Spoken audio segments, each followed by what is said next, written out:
Class 10 के जितने भी स्टूडेंट हैं उनके आपके इंग्लिश लैंग्वेज पेपर में कुछ लेटर्स आते हैं। चाहे आपका लेटर टू एडिटर हो, चाहे लेटर टू कंप्लेन हो, चाहे लेटर टू आपका इंक्वायरी हो, चाहे ऑर्डर टू रिटर्न हो। इनमें से आपके 2 या 3 लेटर हमेशा आते हैं, चाहे आपके प्री बोर्ड्स में हो, चाहे आपके जो सेशनल एग्जाम्स आपके स्कूल में होते हैं उसमें। तो मैं आज आपको वही एक इंपॉर्टेंट लेटर बता रहा हूँ जो आपके बोर्ड एग्जाम में पक्का आएगा ही आएगा। और अगर आप आज इसको सीख लेते हो तो आपके 10 मार्क्स जो है वो बोर्ड में पक्के हो जाएंगे।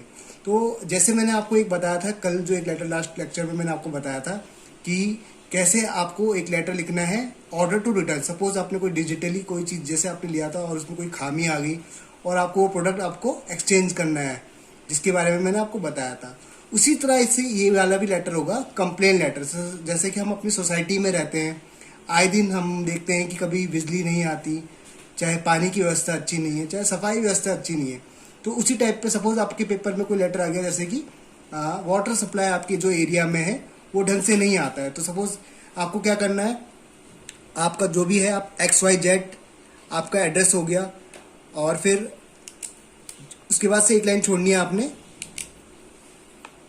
और आप एक लाइन छोड़ के डेट डाल देंगे। उसके बाद से आप किसको ये लेटर लिख रहे हैं, सपोज जैसे आप जूनियर इंजीनियर को लिख रहे हैं जो कि आपका वाटर सप्लाई बोर्ड का है, ये लिख दिया। फिर एक लाइन और छोड़ना है। फिर सब्जेक्ट क्या है, लेटर लिख क्यों रहे हैं हम, water supply is not properly in our area.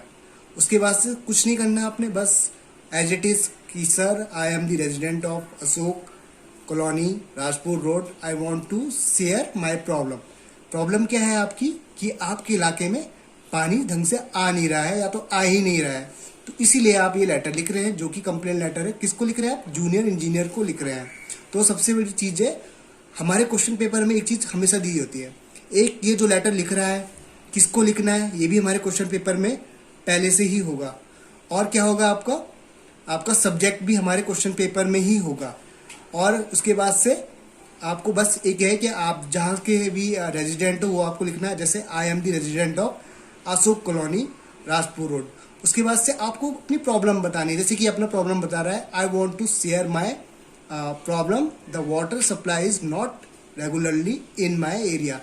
और सबको पता है कि पानी कितनी इंपॉर्टेंट चीज़ है सभी की लाइफ में। तो वही बता रहा था, use of basic needs of your life without water, so solve your problem as soon as possible. तो ये एक ऐसा लेटर है जिस इनमें एक चीज़ कॉमन होती है, चाहे आपके कोई सा भी लेटर हो, चाहे आपका ऑर्डर टू रिटर्न हो, चाहे लेटर टू एडिटर हो, उसमें आपका जो लेटर लिखता है उसका नाम सबसे पहले आएगा। फिर एक लाइन छोड़ के आप डेट डाल देंगे। फिर आप जिसको लिख रहे हैं उसका नाम आएगा। फिर सब्जेक्ट मैंने बोला ना क्वेश्चन पेपर में दिया ही होता है। तो अगर आप प्रेजेंस ऑफ माइंड थोड़ा सा दिखाएंगे तो आपको ये सब सोचने की जरूरत नहीं है, आप आराम से पहले से ही हमारे क्वेश्चन पेपर में अवेलेबल होता है। चाहे वो आपका जो ये सेंडर है और डेट बस आपको उस दिन लिखनी होगी कि जिस दिन आप ये लेटर लिख रहे हो, और किसको लिखना है वो भी क्वेश्चन पेपर में पहले से दिया होता है। इवन आपका सब्जेक्ट भी दिया होता है, बस जो कंटेंट है उसमें आपको थोड़ा सा दिमाग लगाना है। और ये तो समझ, अगर आप थोड़ा सा देखें एक चीज़ कॉमन रहता है, जो भी ये लेटर लिखता है आई am the resident of Ashok colony, ये कॉमन रहता है किसी भी कॉलोनी, क्योंकि जो लेटर लिख रहा है वो अपने बारे में कुछ तो बताएगा ही बताएगा कि वो कहाँ के रहने वाला है और ये लेटर क्यों लिख रहा है, अभी लेटर क्यों लिख रहा है। उसके इलाके में पानी की परेशानी है, क्या परेशानी है। अब पानी एक ऐसी चीज़ है जिसके बिना आपकी ज़िंदगी में कुछ भी पॉसिबल नहीं है, चाहे नहाना धोना, खाना पकाना, साफ सफाई। तो यही एक प्रॉब्लम है। तो इसके लिए इसने क्या यूज़ किया, बेसिक नीड्स ऑफ लाइफ। तो ये एक ऐसी चीज़ है इसके बिना हमारा काम नहीं चल सकता। तो आपने कंप्लेन कर रहे हैं, किसको कर रहे हैं, junior engineer of water supply board. अब हर जगह का आपका कौन होता है, जो आपका उच्च पद पे जो आपका बैठा रहता है, चाहे जूनियर इंजीनियर होगा चाहे मैनेजर होगा। तो आमतौर पे आपका ऐसे आता है कि जूनियर इंजीनियर ऑफ आपका वाटर सप्लाई बोर्ड, या तो आपका इलेक्ट्रिसिटी बोर्ड आ गया, तो आप उसको ही लेटर लिखेंगे। बस फिर आपने कुछ नहीं करना, जब सब्जेक्ट आप डाल देंगे, कंटेंट एज इट इज जैसे हमने लिखना होता है, और उसके बाद से फिर आखिरी में सेम चीज़ जिसने लेटर लिखना है उसका नाम भी आपको दोबारा आएगा।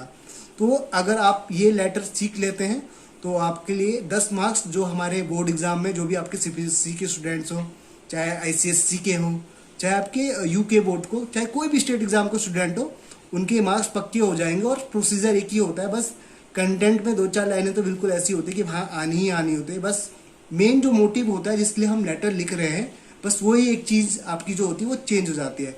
अदरवाइज ऐसा कुछ भी नहीं है, चारों के चारों लेटर बिल्कुल कॉमन है। बस हमको बस प्रेजेंस ऑफ माइंड दिखानी है कि कौन से बोर्ड को हम लिख रहे हैं और किस दिन आप लिख रहे हैं। अब ऐसा नहीं है कि आप 2021 का लेटर आपने कहीं से देखा और आपने डेट 2021 की डाल दी।